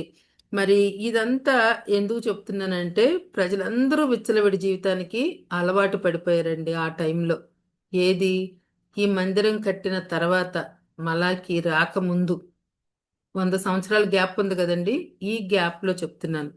అయితే నెహెమ్యా కాలం వచ్చేసరికి ఏమైందంటే దేవుని మందిరంలో నెహెమ్యా గ్రంథంలో ఉంటది, ఘోరమైన భయంకర కార్యాలు జరగటం మందిరంలో వారు చేస్తున్నారు. అక్కడ మందిరంలో సపరేట్ గదులు ఉంటేనంటండి వారి పిల్లలను వేరికి ఇవ్వటం, ఆ గదుల్లోకి వచ్చి వాళ్ళు ఉండటం. ఆ అయితే నెహెమ్యా గారి కాలంలో జరిగింది కానీ నెహెమ్యా గారు ఆ టైంలో లేరండి. అయితే నెహెమ్యా గారు ఉన్నప్పుడు జరగలేదు. ఎందుకంటే నెహెమ్యా గారు గవర్నమెంట్ ఎంప్లాయ్ కదండి. అర్థహశస్త రాజు దగ్గర గిన్నెందించే పనులు ఆయన ఉన్నారు. ఆ ప్రభుత్వ ఉద్యోగంలో ఉండి లాంగ్ లీవ్ పెట్టుకొని వచ్చి ఆయన ఆ ప్రాకారాలు కట్టి మళ్ళా తిరిగి ఆయన వెళ్ళిపోయాడండి. అయితే మరి రాజుగారి దగ్గరికి మళ్ళా వెళ్ళాడు.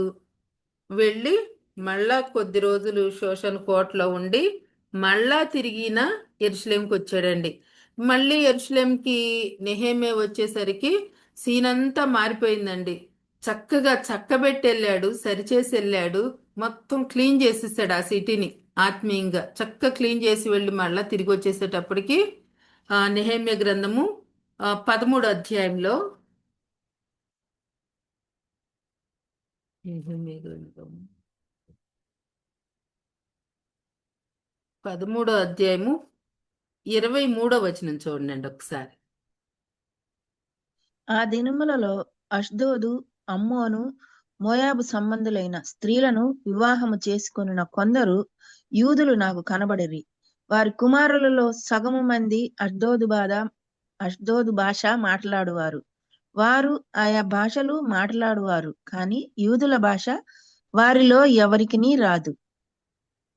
ఇక్కడ చూడండి, ఆయన మరి మళ్ళా లాంగ్ లీవ్ పెట్టుకొని వచ్చి ఈ ప్రకారాలు కట్టి మళ్ళా తిరిగి వెళ్ళి కొంతకాలం అక్కడి నుండి మళ్ళా వచ్చేసరికి మొత్తం ఆ ఆ ఏదైతే సెట్ చేసి నెహెమ్యా వెళ్ళాడో మళ్ళా తిరిగి మొత్తం వీళ్ళు భ్రష్టు పట్టిపోయినట్టు అయిపోయారండి.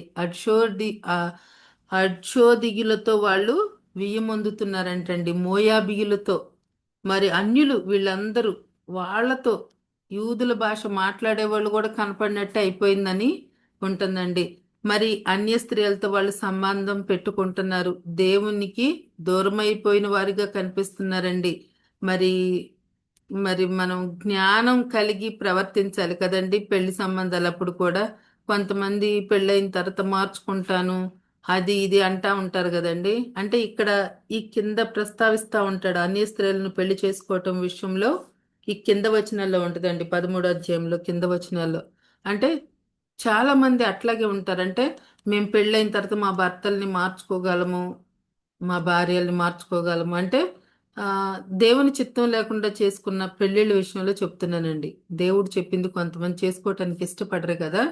అన్య స్త్రీలను అన్య పురుషులను పెళ్లి చేసుకోవటానికి కొంతమంది ఇష్టపడతారు, ఎందుకంటే మేము చేసుకోవచ్చు కదని. ఇక్కడ ఈయన చెప్తా ఉంటారు నెహెమ్యా గారు. మరి ఆ సొలొమోను ఉన్నాడు కదా, కింద వచనాల్లో ఉంటుంది, సొలొమోను మహాజ్ఞాని, ఆయన ఏమన్నా మార్చగలిగాడా? 26 వచనం చూడండి. ఇట్టి కార్యములు జరిగించి ఇజ్రాయేలీల రాజైన సొలొమోను పాపము చేయలేదా? అనేక జనములలో అతని వంటి రాజు లేకపోయినను అతడు తన దేవుని చేత ప్రేమింపబడిన వాడై ఇశ్రాయేలీలందరి మీద రాజుగా నియమింపబడినను అన్య స్త్రీలు అతని చేత సహా పాపము చేయించలేదా? ఇక్కడ అంతటి జ్ఞానే పాపం చేశాడు, ఏమన్నా మార్చగలిగాడా వాళ్ళని? మీరెందుకు ఇలా చేస్తున్నారని నెహెమ్యా వచ్చేసరికి, ఇట్లా జరిగేసరికి నెహెమ్యాకి చాలా కోపం వచ్చిందండి. 23వ వచనంలో ఆయన ఏం చేస్తాడంటే, ఇది 25వ వచనం చదవండి. అంతటా నేను వారితో వాదించి వారిని శపించి కొందరిని కొట్టి వారి తల వెంట్రుకలను పెరికివేసి, మీరు వారి కుమారులకు మీ కుమార్తెలను ఇయ్యకయు మీ కుమారులకైనను మీకైనను వారి కుమార్తెలను పుచ్చుకొనకయు ఉండవలెనని వారి చేత దేవుని పేరట ప్రమాణం చేయించి. ఇక్కడ చూడండి, వచ్చేసరికి ఏమైపోయింది, ఇట్లా భ్రష్టత్వంతో నిండిపోయేసరికి ఆయన ఏం చేశాడు, కొందరిని కొట్టాడంట, కొందరిని శపించాడంట, కొందరితో వాదించాడంట అండి. కొందరి తల వెంట్రుకలు నెహెమ్యా పెరికివేశాడంట.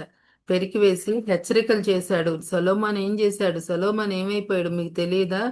మరి అన్ని స్త్రీలను పెళ్లి చేసుకొని ఏమైపోయాడో మీకు తెలియదని హెచ్చరికలు చేస్తున్నారు. ఆయన వచ్చేసరికి అన్య స్త్రీలతో సంబంధాలు, విగ్రహారాధన, భయంకరమైన తిరుగుబాటు మనకి కనిపిస్తున్నాయండి ఆ రాజ్యంలో.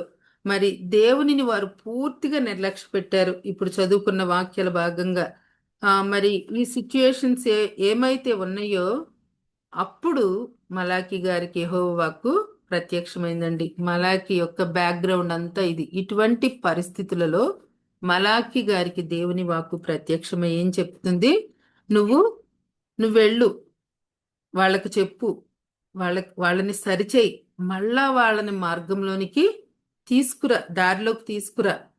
మరి ఇదంతా మలాకి గ్రంథం యొక్క బ్యాక్గ్రౌండ్ అండి. ఆ టైంలో దేవుడు మలాకిని రేపాడు, తీసుకొచ్చాడు. మరి ఈ మలాకి గ్రంథం యొక్క ముఖ్య ఉద్దేశం ఏంటి అంటే, మార్గం తప్పిన తన పిల్లలైన ఇశ్రాయేలీలను తిరిగి మళ్ళా ఆయన తన మార్గంలోనికి తెచ్చుకోవటానికండి. మనకి మనకి న్యాయాధిపతుల గ్రంథం మనం చదివినప్పుడల్లా చూడండి, ఒక న్యాయాధిపతి వస్తాడు, కొంతకాలం చేసిన తర్వాత మళ్ళా ఆయన చనిపోయిన తర్వాత ఇంకొకళ్ళని లేపటం. అంటే ఎప్పుడైతే ఇశ్రాయేలీలు తిరుగుబాటు చేస్తూ మరి నశించిపోతున్నారో మళ్ళా దేవుడు ఒక ప్రవక్తను లేపటం, తిరిగి తీసుకురావటం జరుగుతుంది. ఎంతో మందిని లేపుతూనే ఉంటున్నాడు కదండి. మరి ఇట్లా మలాకి గారిని లేపి, నువ్వు వాళ్ళని మళ్ళా ప్రయత్నం చెయ్యి, సరిచెయ్యి, వాళ్ళని మార్గంలోనికి తీసుకురా, వాళ్ళు దారి తప్పారు, ధర్మశాస్త్రాన్ని పూర్తిగా పక్కన పెట్టేశారు అని. మరి వాళ్ళు సరి చేసుకుంటారా? ఓకే. సరి చేసుకోరా, నా ఉగ్రత వాళ్ళ మీదకి వస్తుంది, వెళ్ళి నువ్వు వాళ్ళకు చెప్పని దేవుడు మలాకిని ప్రేరేపిస్తున్నాడండి. మరి ఇప్పటి వరకు మనం మలాకి అంటే ఆ పేరుకున్న అర్థం ఏంటో చూసాము, ఎవరు రాశారో చూసాము, రాయబడిన కాలం చూసాము, ఆ నేపథ్యము, రాయబడటానికి ఉన్న ముఖ్య ఉద్దేశము మనం చూసామండి. మరి 4 అధ్యాయాలు ఉన్నాయి మలాకి గ్రంథంలో. 4 అధ్యాయాల్లో ప్రధానమైన విషయాలు మరి మనం చూసుకుందాము. మొదటి అధ్యాయంలో కనిపించేది ఏంటంటే, యాజకులు చేసిన దోషాలు, పాపాలు మనకు అక్కడ కనిపిస్తాయండి. 2వ అధ్యాయంలో యాజకులకు దేవుడిచ్చే వార్నింగ్స్ కనిపిస్తాయి. 3వ అధ్యాయంలో యేసుక్రీస్తు లేదా నిబంధన దూత, ఆ నిబంధనకు దోతే యెహోవా ఒక దూతను పంపుతానని బాప్తిస్మిచ్చి యోహాను గురించి చెప్పటం కూడా మనకి కనిపిస్తా ఉంటుందండి. మరి బాప్తిస్మిచ్చి యోహాను రావటం, ఆ తర్వాత యేసు ప్రభు రావటం 3వ అధ్యాయంలో మనకి వివరించబడి ఉంటుంది. ఇక 4వ అధ్యాయంలోకి వచ్చేసరికి మరి రాబోయే దేవుని ఉగ్రత, ఆ మహాదినం, మరి ఏలియా వస్తాడని ఆ విషయాన్ని 4వ అధ్యాయంలో ప్రస్తావించటం జరుగుతుందండి. ఫస్ట్ అధ్యాయంలో దోషాలుంటాయి, 2వ అధ్యాయంలో హెచ్చరికలుంటాయి, 3వ అధ్యాయంలో మెస్సియా వస్తాడని ఉంటుంది, 4వ అధ్యాయంలో మరి ఆ రాబోయే ఉగ్రత గురించి, ఏలియా గురించి. ఇలా మనం ఆ 4 అధ్యాయాలని మనం ఇట్లా మైండ్లో పెట్టుకొని చక్కగా మలాకి గ్రంథం చదివితే మనకు చాలా చక్కగా ఆ గ్రంథము అర్థమవుద్దండి. మరి ఈ మలాకి గ్రంథం రాయబడిన విధానం మనం చూస్తే, మరి బైబిల్లో 66 పుస్తకాలు ఒకే భాష శైలిలో రాయబడలేదు కదండి. ఒక్కో పుస్తకం ఒకే విధంగా మనకు ఉంటుంది. సామెతలు, ఫర్ ఎగ్జాంపుల్ సామెతలు ఉన్నాయండి, ఎవరు చదివినా ఆ సామెతలు చక్కగా అర్థమవుతాయి. ఎందుకంటే అది అందరికి అర్థమయ్యే రీతిలో ఆ భాషా శైలి ఉంటుంది. కీర్తనలు, ఆ కీర్తనలు దావీదు ఎక్స్పీరియన్స్ అంతా, ఆయన అనుభవాలు, ఆయన జీవిత విధానం, ఆయన బాధలు, కష్టాలు మనకి కనిపిస్తాయి. అది కూడా కొంతవరకు అర్థం చేసుకుంటాం. అదే ప్రాక్టీస్ గ్రంథం చదివితే మనకు అర్థం అవుద్దండి? అర్థం అవదు. ఎందుకంటే అది కొన్ని మర్మాలతో మనకి ఉంటుంది. అయితే మలాకి గ్రంథం రచనా శైలి ఎలా ఉంటుందంటే, ఇద్దరు వ్యక్తులు సంభాషించుకున్నట్టుగా ఉంటుందండి. అంటే నువ్వు ఇలా చేసావు, అలా చేయకుండా ఉంటే బాగుండేది, నేనేం చేశా అని, ఇట్లా ఈ క్వశ్చన్ అండ్ ఆన్సర్స్ తో ఈ మలాకి గ్రంథం మనకి కనిపిస్తుందండి. అయితే మనకి ఇక్కడ మరి ఇందులో 4 ప్రాముఖ్యమైన క్వశ్చన్స్ ఉంటాయండి. ఒకటి మనం చూద్దాం, ఈ క్వశ్చన్స్ చెప్పుకొని ముగించుకుందాము. వీళ్ళకి దేవుని మీద, దేవుని ప్రేమ మీద అనుమానం ఉందండి. అంటే మొదటి అధ్యాయం 2వ వచనం చూడండి. యెహోవా సెలవిచ్చినదేమనగా, నేను మీ ఎడల ప్రేమ చూపి ఉన్నాను, అయితే మీరు ఏ విషయమందు నీవు మా ఎడల ప్రేమ చూపితివందురు. యాకోబు చాలండి. ఇక్కడ వాళ్ళు, మనం ఇప్పుడు వరకు నేను మీకు ఈ హిస్టరీ అంతా ఎందుకు చెప్పానంటే, ఎట్టి పరిస్థితుల మధ్య దేవుడు మలాకిని పిలిచాడని. దేవుడు నిజంగా ఎంతో ప్రేమ గలవాడు కదండి. ఎన్ని చేస్తున్నా దేవుడు క్షమిస్తూనే ఇంకో ప్రవక్తను లేపటం, మరి ఎజ్రాని, నెహెమ్యాని, జెరుబ్బాబెల్ని, ఆఖరికి అన్యరాజైన దర్యావేషు, కోరేషు, వీళ్ళను కూడా ప్రేరేపించి చక్కగా వాళ్ళ మనసులు కూడా మార్చి, ఇదంతా ఎందుకు చేశాడండి? ఇశ్రాయేల్ దేవుడు తన ప్రజలను ప్రేమించబట్టే కదా. వాళ్ళేమంటున్నారు? వాళ్ళకు అనుమానం దేవుని మీద, దేవుని ప్రేమ మీద ఎంత దారుణమో కదండి. మరి మనం కుటుంబాల్లో అనుమానాలు అవన్నీ మనకు తెలుసు. ఒకళ్ళనొకళ్ళు నిందించుకుంటూ అనుమానించుకుంటూ ఉంటారు. కానీ వీళ్ళు అనుమానం ఎవరి మీద? దేవుని ప్రేమ మీదే వాళ్ళు అనుమానిస్తున్నారు. నేను మీ ఎడల ప్రేమ చూపించాను అని దేవుడు అంటుంటే, ఏ విషయమందు నీవు మా ఎడల ప్రేమ చూపించావు అని అంటున్నారండి. మరి మనం వాళ్ళలాగా ఆ మాటలు మనం చెప్పకూడదు కదండి. ఇప్పటి వరకు మనం బ్రతుకున్నామంటే దేవుని కృప, దేవుని ప్రేమే. దేవుడు మనల్ని ప్రేమిస్తున్నాడు. మరి దేవుడు మనల్ని ప్రేమిస్తున్నాడా లేదా అన్న అనుమానం ఉందండి ఎవరికైనా? కొంతమంది అంటూ ఉంటారు కదా, అసలు దేవుడు నన్ను ప్రేమిస్తూ అసలు ఇట్లా ఎందుకు జరుగుద్ది, నా జీవితం ఎందుకు ఇలా ఉంటుంది, నాకే ఎందుకు ఇలా జరుగుతుంది అనే మాటలు మనం మన సరౌండింగ్స్ లో వింటూనే ఉంటాం కదండి. ఆ దేవుడు ప్రేమించడం బట్టే ఇప్పటి వరకు మనం సజీవంగా ఉన్నాం. అది జ్ఞాపకం చేసుకోవాలి. మనకన్నా ఎన్నో విషయాల్లో గొప్పగా ఉన్నవారు, గొప్పగా అనుకున్నవారు మన కళ్ళ ముందే ఉండట్లేదు కదండి. ఇప్పటి వరకు మనం ఈ క్షణం వరకు మనం బ్రతుకున్నామంటే అది దేవుడు మనల్ని ప్రేమించడం బట్టే. అలాంటి దేవుని ప్రేమను ఎప్పుడు కూడా మనం అనుమానించకూడదండి. వీళ్ళు అలాంటి దేవుని ప్రేమను వాళ్ళు అనుమానిస్తున్నారండి. మరి యోబు ఉన్నాడు, ఒకే రోజులో సమస్తాన్ని కోల్పోయాడు, ఎంతో కష్టం వచ్చింది. ఏమన్నా అనుమానించాడండి యోబు? ఏమీ అనుమానించలేదు. ఆ శ్రమల్ని సహిస్తూనే దేవుని ప్రేమను వెతుక్కుంటున్నాడు. యోసేపు ఉన్నాడు, సొంత అన్నలు, చుట్టుపక్కల ఉన్న ప్రజలందరూ పైకి ఇట్లా ఉన్నావా నువ్వు అంటే, ఆ పోతీఫర్ భార్యని ఇలా చేసావా, పైకి ఎంతో భక్తుల్లాగా నటిస్తున్నావు, పైకి లోపల ఎంత క్రూరత్వం ఉందా, ఎంత తోడేలు వేషం వేసుకుంటున్నావు అన్నట్టుగా ఎంతమంది ఎన్ని హింసించినా ఆయన ఆ శ్రమల్లో దేవుని ప్రేమను ఆయన ఏమీ మర్చిపోలేదండి. మరి మనం కూడా దేవుని ప్రేమ మీద అనుమానం ఉండకూడదు. ఏంటి నేను ప్రేమిస్తుంటే నాకు ఇన్ని శ్రమలని యోసేపు అనుకోలేదు, యోబు అనుకోలేదు. వాళ్ళని మనం మాదిరిగా తీసుకోవాలి. దేవుని ప్రేమను ఎట్టి పరిస్థితుల్లో కూడా మనం అనుమానించకూడదు.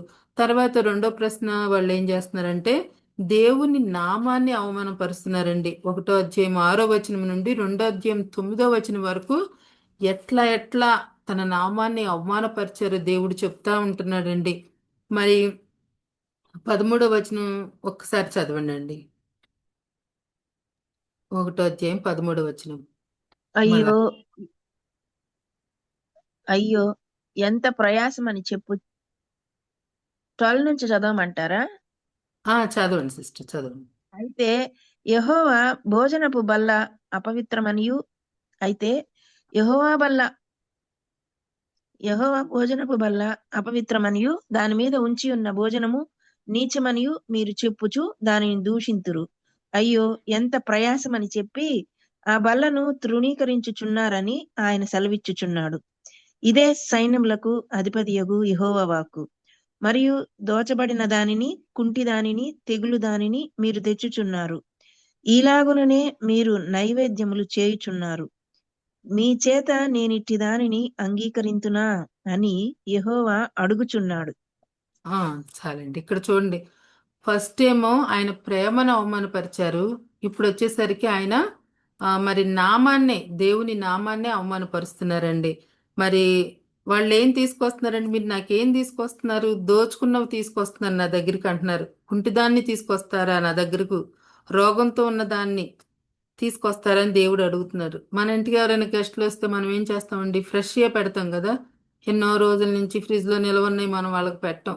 ఫ్రెష్గా ఉన్నాయే పెడతాము. కానీ ఈ యాజకులు, ప్రజలు ఎట్లాంటివి తీసుకొస్తున్నారంటే, దేవునికి ఇష్టం లేనివి, ఏదైతే దేవుడు వద్దు, కుంటిదాన్ని నాకు తీసుకురావద్దు అన్నాడో అవే తీసుకొచ్చి అర్పణలుగా ఇస్తున్నారండి. ఈ యాజకులు కూడా ఏం చేస్తున్నారు? మాకు వచ్చే వాట మాకు వస్తుందిగా, ఇంకేంటి అన్నట్టుగా వాళ్ళు లంచాలకు అలవాటు పడినట్టుగా వాళ్ళు బిహేవ్ చేస్తున్నారండి.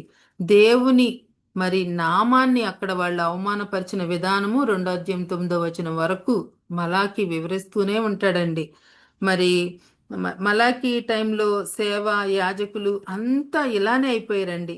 మరి అర్పణలను, ఇట్లాంటి అర్పణలను తిరస్కరించాల్సిన యాజకులు మరి వాళ్ళు ఏం చేస్తున్నారు? వాటిని తీసుకుంటూ దేవుని నామాన్ని అవమానపరుస్తున్నారు. మరి అసలు దేవుడు ఎలాంటి వాటిని అర్పణగా తెమ్మన్నాడో చూడండి అండి. ద్వితీయోపదేశకాండము 17వ అధ్యాయము 1వ వచనం. ద్వితీయోపదేశకాండము 17వ అధ్యాయము.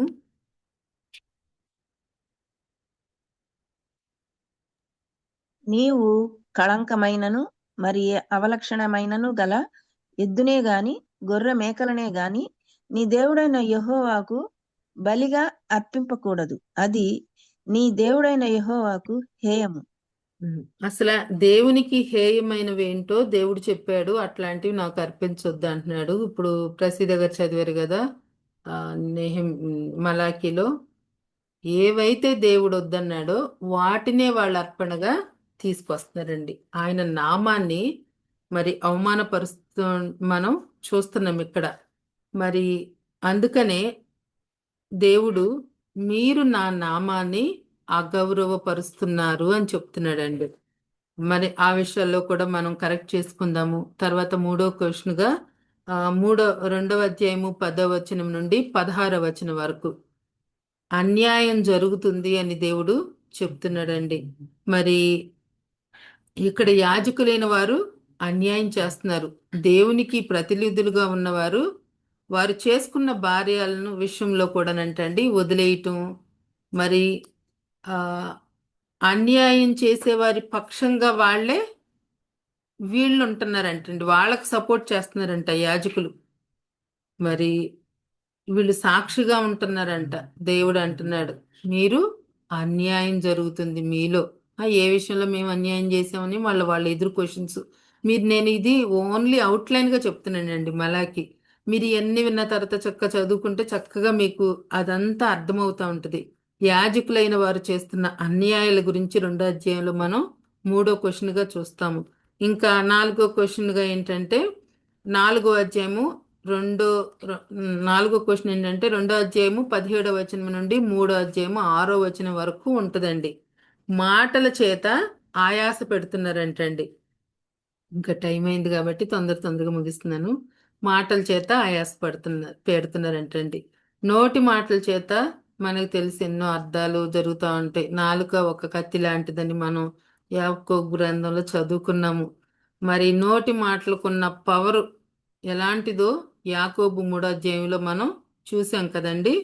మాటల చేత ఆయాసం, దుఃఖం, వేదన, రోదన, కుటుంబాలు కూలిపోవటం, ప్రజల మధ్య గొడవలు, మరి ఇవన్నీ మనం మాట్లాడుకుంటే కేవలము మాటల ద్వారానే జరుగుద్ది కదండి. మాట మనిషిని బ్రతికించగలదు, మనిషిని కూడా చంపగలదు. మాటల చేత మనిషి బాధ పెట్టుకోవటం మనం చూస్తూ ఉంటాం. అయితే మనుషులు మాటల చేత బాధ పెడతారు, కానీ ఇక్కడ వీళ్ళేం చేస్తున్నారంటే వాళ్ళ మాటల చేత దేవుణ్ణే ఆయాస పెడుతున్నారంటండి. దేవుడు అదే బాధపడుతున్నారు. మీ మాటల చేత మీరు నన్ను ఆయాస పెడుతున్నారు. ఎన్నిసార్లు దేవుడు క్షమిస్తున్నాడు కదండి. ప్రేమను అనుమానించారు, ఆయన నామాన్ని అవమానపరుస్తున్నారు, అన్యాయం చేస్తున్నారు, చివరికి మాటల ద్వారా దేవుణ్ణి ఆయాస పెడుతున్నారంట. ఏ విషయంలో మేము ఏ మాటలు మాట్లాడి నిన్ను ఆయాస పెట్టామని తిరిగి రివర్స్ లో వాళ్ళే దేవుణ్ణి అడుగుతున్నారండి. మరి ఆ దుర్మార్గులు ఎవరో, యెహోవా దృష్టికి మంచివారు ఎవరో ఆయనకి తెలుసు కదండి. వాళ్ళు ఏమంటున్నారంటే అసలు యెహోవా దృష్టికి మంచిగా ఉన్నవారు ఎవరు, మరి ఆయన యందు వారికి సంతోషం ఉందా, న్యాయకర్త ఏమయ్యాడు, దుష్టులు దుర్మార్గులు ఎంతో సంతోషంగా ఉన్నారు, దేవుడు అన్నవాడు ఉంటే వాళ్ళు ఎందుకు అలా ఉంటారు, ఇట్లాంటి మాటలు మాట్లాడుకుంటూ వాళ్ళంట వాళ్ళ మాటల ద్వారా దేవుణ్ణి ఆయాస పెడుతున్నారంటండి. దేవుని హృదయాన్ని వాళ్ళు గాయపరుస్తూ ఉన్నారు. ఈ మలాకి గ్రంథం అంతా మనకి ఈ యొక్క క్వశ్చన్స్ తోనే ఉంటదండి. ఆ సంభాషణతోనే మనకి ఉంటది. ఎటువంటి పరిస్థితుల నుంచి వాళ్ళు వచ్చారో పూర్తిగా మర్చిపోయారు. దేవుడు ఎందుకు ఇక్కడికి తీసుకొచ్చారో వాళ్ళు మర్చిపోయారు. ఈ మలాకి గ్రంథము 400 సంవత్సరాలు తర్వాత దేవుడు మత్తయి సువార్తకి మధ్యలో ఇంకా దేవుడు మాట్లాడినట్టు మనకేమీ కనిపించదండి. ఏ గ్రంథాలు రాలేదు, దేవుడు ఏ ప్రవక్తను లేపలేదు. ఈ మధ్య ఈ 400 సంవత్సరాల్లో దేవుడేమన్నా తన పని మానేశాడంటే ఏమీ మానలేదండి. తన పని తను చేసుకుంటూనే ఉన్నాడు. కానీ ఎన్ని చేసినా వాళ్ళలో మార్పు అనేది రాలేదు. ఇక దేవుడు సైలెంట్ అయిపోయాడండి.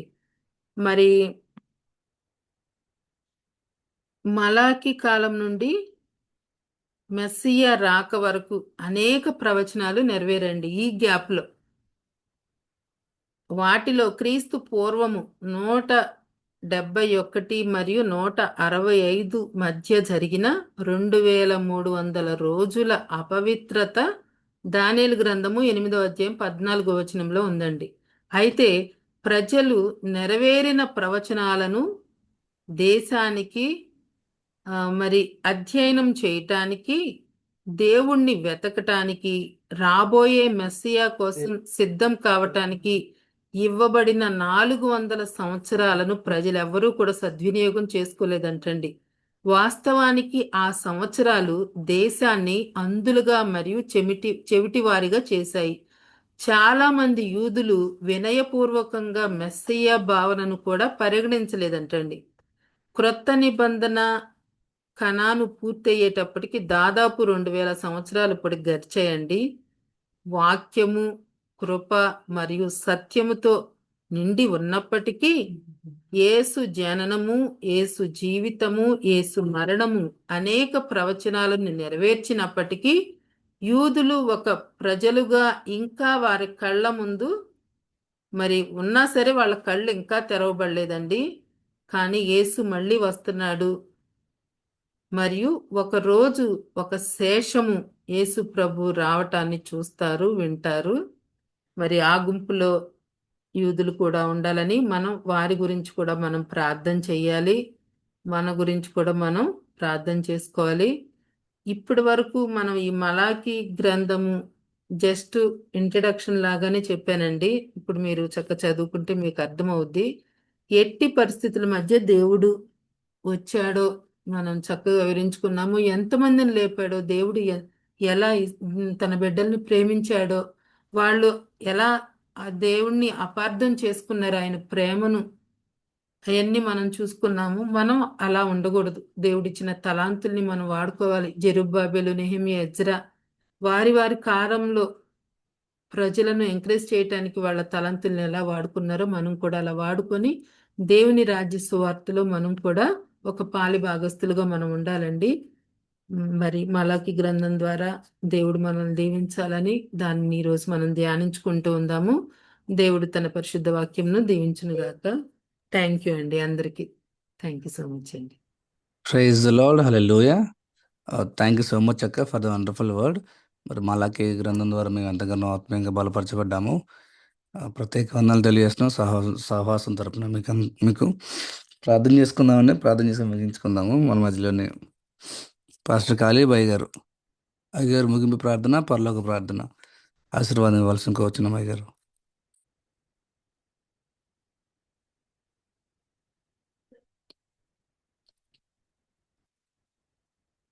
కాళీబాయి గారు ఒకవేళ సిద్ధంగా లేకపోతే 2 జామి రాకుమార్ అయ్యగారు. అయ్యగారు ప్లీజ్.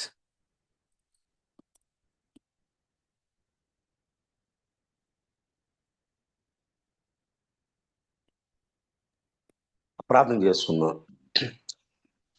పరిశుద్ధమైన తండ్రి, నీ బంగారు పదాలు కొందరం ప్రభు, నీ ప్రేమను బట్టి కృపమంటున్నాను తండ్రి. ఉదయకాల సమయంలో తండ్రి మలాకి గ్రంథాన్ని కూర్చున్న ప్రభ, అనేకమైన దేవతలను ప్రభ, ఆత్మ సంబంధం వివరణ ప్రభ నాకు చేసిన శాస్త్రమైన సమయాన్ని బట్టి వందనాలు తండ్రి. అయ్యా ఇద్దరు కలిసి ప్రభ మాట్లాడే సంభాషణ రూపంలో ప్రభ దాన్ని రాయగల దయచేసి నీకు వందనాలు తండ్రి. అదేవిధంగా దేవతల ప్రభ, మలాకి మత్తయి మధ్య ఉన్న ప్రభ, అనేకమైన దేవతల ప్రభ విషయాలు తండ్రి మీరు నేర్చుకోవడానికి ఇచ్చిన కృపను బట్టి వందనాలు ప్రభ. ఝాన్సీ సిస్టర్కి ఇచ్చిన జ్ఞానాన్ని బట్టి, అనుభవాన్ని బట్టి వందనాలు తండ్రి. విధంగా ప్రతిరోజు ప్రభ నేను కూర్చుని మాటలు వినడానికి తండ్రి నువ్వు ఏర్పాటు చేసిన దాతల ప్రభ వర్చువల్ ఫెలోషిప్ 300 చెల్లించుకుంటున్నాను. దీన్ని ఏర్పాటు చేసిన బాబు రత్నాకరంగా జ్ఞాపకం చేసుకోండి ప్రభ.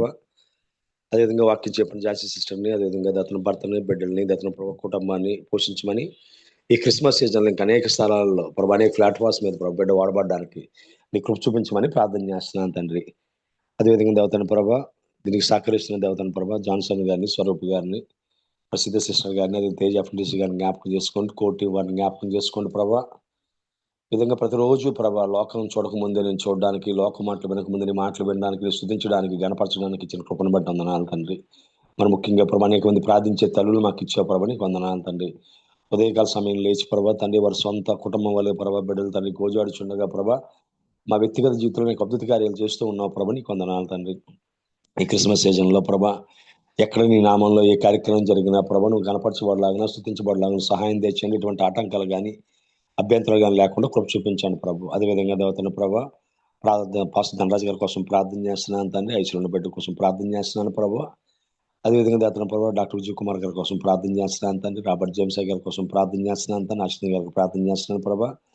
నిశ్చితమైతే వారి సంపూర్ణ శక్తి బలము విడుదల దయచేసి ఒకప్పుడు ప్రభా ఏ బలంతో బిడ్డలతో ముందుకు సాగారో అటువంటి శక్తితో బలంతో బిడ్డలు నింపమని, వారి యొక్క దైనందిన కార్యక్రమంలో మీరు ఉండమని, వారిని వారి కుటుంబాలను సంఘాలను బలపరచమని ప్రార్థన చేస్తూ ఉన్నాను ప్రభా.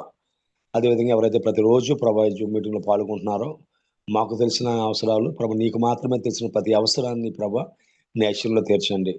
నువ్వు ప్రార్థనలకు ఇచ్చే దేవుడివి, అడుగు వాటి కంటే ఉంచు వాటి కంటే అత్యధికంగా చేయగలిగిన దేవుడు ప్రభా. నమ్మిన సంధిలో ముందుకు సాగుచుండగా సహాయం తెచ్చండి. అదేవిధంగా ప్రభా మా ముందున్న క్రిస్మస్ అన్ని చేతికి అప్పగించుకుంటున్నాం ప్రభా. మా స్వరాలను, మా ప్రయాణాలను దాని ప్రభావం జరగబోతున్న మీటింగ్స్ ప్రభావ భద్రపరచమని, ఎటువంటి ఆర్థిక ఇబ్బందులు కానీ ఆరోగ్య సమస్యలు కానీ ప్రయాణ సమస్యలు కానీ లేకుండా సమస్తము ఘనంగా మర్యాదగా క్రమంగా ఏనాడు ప్రభా నీ స్వార్థ విన్న బిడ్డల స్వార్థ చెప్పగలిగే కృపలో మమ్మల్ని అందరూ నడిపించమని, ఇది మేము చేయవలసిన ప్రతి పనిలో సూటి మార్గాన్ని చూపించమని ఈ చిన్న ప్రార్థన మా ప్రభును ప్రియకుమారుడైన యేసుక్రీస్తు దివ్య నామాన్ని వేడుకుంటున్నాం పరమ తండ్రి, ఆమేన్. పరలోకం ముందున మా తండ్రి, నీ నామం పరిశుద్ధపరచబడును గాక, నీ రాజ్యం వచ్చును గాక, నీ చిత్తం పరలోకం మీద నెరవేరినట్టు భూమి మీద నెరవేరును గాక. మాకు కావలసిన ఆహారం మాకు దయచేయము, మా రుణాలను క్షమించము, మమ్మల్ని క్షమించము, మమ్మల్ని శోధనలోకి తేకను తప్పించము. ఎందుకంటే రాజ్యము, బలము, మహిమ నిరంతరము ఉన్నావు. ఆమేన్. మన తండ్రి అయిన దేవుని ప్రేమ, కుమారుడైన యేసుక్రీస్తు కృప, పరిశుద్ధాత్మ అన్యోన్య సహవాసము వాక్యం చెప్పిన దాసురాలకు పాల్గొన్న బిడ్డలకు జరగబోతున్న క్రిస్మస్ కి ఆయన కృప సదాకాలముతోనే నడిపించును గాక. Amen. Amen. Amen. Hallelujah. Praise the Lord. ప్రార్థించిన రెవరెండ్ జామి రఘుమరయ్య గారికి, అలానే వాక్య పరిచయం చేసిన జాన్శాఖకి ప్రత్యేక వందనాలు తెలియజేస్తున్నాము. ప్రేయర్ పాయింట్ అండి, మరి మనందరికి తెలిసిన విధంగానే సుధాకర్ డై గారు ప్రతి సోమవారం మనకి వాక్య పరిచయం చేస్తారు. ఆయన కొద్ది కాలంగా హార్ట్ ప్రాబ్లంతో సఫర్ అవుతున్నారు. ప్రస్తుతానికి ఆయన కోమాలో ఉన్నారండి. కోమా నుంచి బయటకు వస్తేనే కానీ ఓపెన్ హార్ట్ సర్జరీ పడుతుందని చెప్పారు. మరి ఆ సిచ్యువేషన్, ఆ ఫ్యామిలీ కోసం, అయ్యగారి కోసం దేని చేత సంపూర్ణ ఆరోగ్యం చక్కగా ఆపరేషన్తో జరిగి తిరిగి మళ్ళీ మన మధ్యలోకి వచ్చి వాక్య పరిచయం చేయడానికి దేవుడు మరి ఆ కుటుంబాన్ని సహకరించలాగిన, సహాయం చేయలాగిన మీ అందరి సంఘాల్లో అలాగే మీ వ్యక్తిగత ప్రార్థనలో అయ్యగారి కోసం జ్ఞాపం చేసుకోవాల్సిన కోరుచున్నామండి. అందరికీ వందనాలు. రేపటి దిన తిరిగి కలుసుకుందామండి. Praise the Lord. Hallelujah. Thank you all.